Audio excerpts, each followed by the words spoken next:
Saudara-saudariku yang terkasih, selamat berjumpa lagi dalam belajar Alkitab sambil merenung. Tema kita kali ini diambil dari Injil Matius 13 ayat 24 sampai 30. Dari manakah munculnya lalang itu? Ini mungkin bisa menjadi jawaban bagi saudara-saudari yang sering bertanya-tanya mengapa kejahatan selalu ada di dunia ini.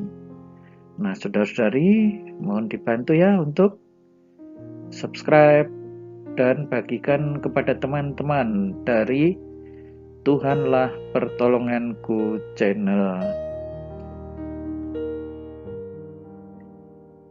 Nah, Yesus membentangkan suatu perumpamaan. Hal kerajaan surga itu seumpama orang yang menaburkan benih yang baik di ladang. Ya, ini mengenai kerajaan surga ya.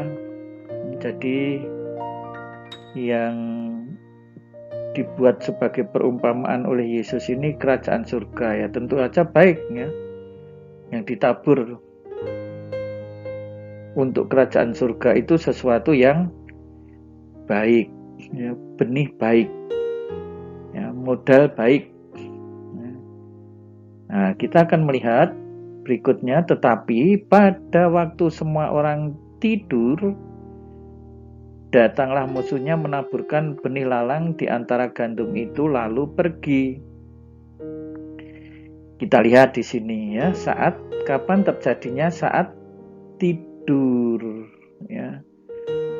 Jadi ini mengambil kelengahan seseorang ya untuk menaburkan benih yang buruk ya, karena pada awalnya yang ditabur hanya yang baik. Nah, inilah ya mulai timbulnya kejahatan ya, tetapi Tuhan tidak pernah menabur kejahatan, menabur benih baik ya. Datanglah musuhnya. Siapa musuhnya itu? Ya iblis. Jelas ya. Inilah yang ditaburkan oleh iblis ya, ketika manusia itu lengah, dia datang untuk menabur benih kejahatan, menaburkan benih lalang. Maka ini kita harus selalu waspada. Ya. Disinilah kejahatan mulai bertumbuh dan berkembang. Nah, pertanyaannya, mengapa Tuhan membiarkan? Ya, nanti akan ada jawabannya. Jangan kemana-mana, ikuti terus sampai tuntas. Maka lalu, ya karena ini ditabur, ketika mulai tumbuh ya nampak juga lalang itu. Ya, dan mirip, masalahnya ini antara gandum dan lalang ini mirip saat tumbuh dan berbulir. Ya. Nah, orang akan lalu bertanya-tanya, makanya kok kejahatan di dunia ini ada, dan mereka yang berbuat jahat kok juga seperti mendapatkan kemakmuran, ya, seperti tumbuhnya, hidupnya pun juga nyaman, hidupnya pun juga enak. Nah, gimana? Kita mau terbawa seperti itu? Iri dengan orang jahat seperti itu? Nah, ini saudara-saudariku ya, ini tantangan ya sebagai seorang Kristen. Nah, datang juga hamba Tuhan ladang itu.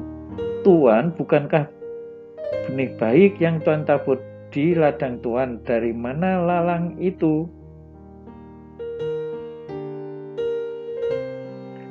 Nah, si hamba dari Tuhan ini menjadi bingung, ya kan? Bukankah benih baik yang ditabur? Dari mana lalang itu? Nah, tadi di ayat sebelumnya sudah disebutkan bahwa itu adalah tingkah laku dari musuh. Ya, maka ini pun juga sebenarnya tingkah laku dari musuh, ya kan? Jawab Tuhan itu. Nah, seorang musuh yang melakukannya. Ya, sekali lagi musuh ini siapa? Si jahat, iblis itu. Maukah Tuhan supaya kami pergi mencabut lalang itu? Nah, ini seringkali bisa kompatibel seperti ini.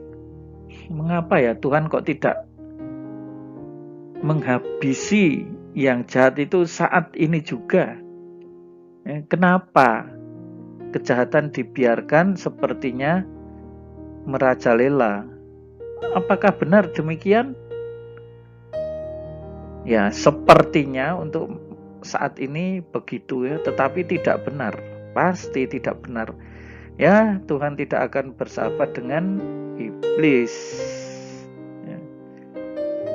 Ia berkata, kalau sekarang dicabut mungkin gandum itu ikut tercabut. Ya, siapa tahu ya, yang seolah-olah lalang itu ternyata gandum. Ya, karena apa ya? Dia bertobat barangkali. Ya. Oh, sepertinya dia lalang ya. Setiap manusia ada kekurangannya ya kan. Dan itu mirip-mirip dengan lalang. Ya, tetapi ternyata kalau dicabut sekarang itu dia gandum. Nah, nanti pada musim petik akan menjadi jelas ya, mana yang gandum, mana dan yang lalang. Dan nggak mungkin lalang akan menghasilkan gandum. Biarkan keduanya tumbuh ya, sampai waktu menuai. Nah, ini saudara-saudari, ada yang membedakan. Tuhan tidak akan membiarkan kejahatan berlangsung terus. Ada saatnya. Kapan? Pada waktu menuai itu tidak mungkin ya, si jahat akan merasa menang. Tidak mungkin pada waktu menuai itu si jahat akan merasa berjaya di hadapan Tuhan. Ada waktu untuk menuai. Saat itu si Tuhan akan berkata, kumpulkanlah dahulu lalang itu, dan untuk apa? Dibakar. Nah, saudara-saudari, ini nanti ya yang akan membedakan. Yang satu dibakar, yang satu gandum itu masuk ke dalam lumbung, masuk ke dalam kerajaan Allah. Nah, maka seandainya kita melihat sesuatu yang ya saat ini salah, dan seolah-olah kok dia salah tetapi berjaya, dia ngerecoki kehidupan bersama tetapi wah seperti malah moncer atau apa itu sebegitu hebatnya. Ada saatnya nanti. Saat apa itu? Saat musim menuai.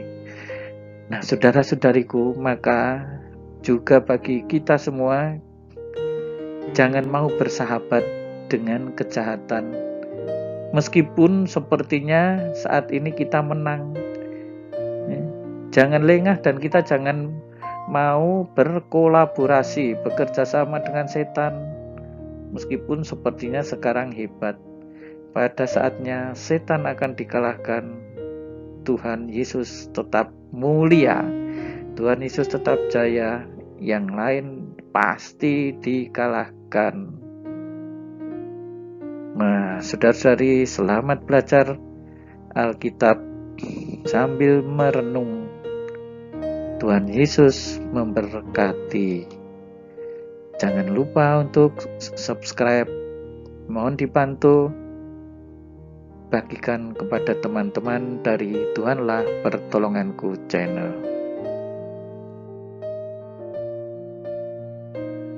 Saudara-saudari sekalian, pekerjaan saudara, aktivitas saudara, keluarga saudara dilindungi dan diberkati oleh Allah yang Maha Kuasa, Bapa dan Putera dan Roh Kudus. Amin.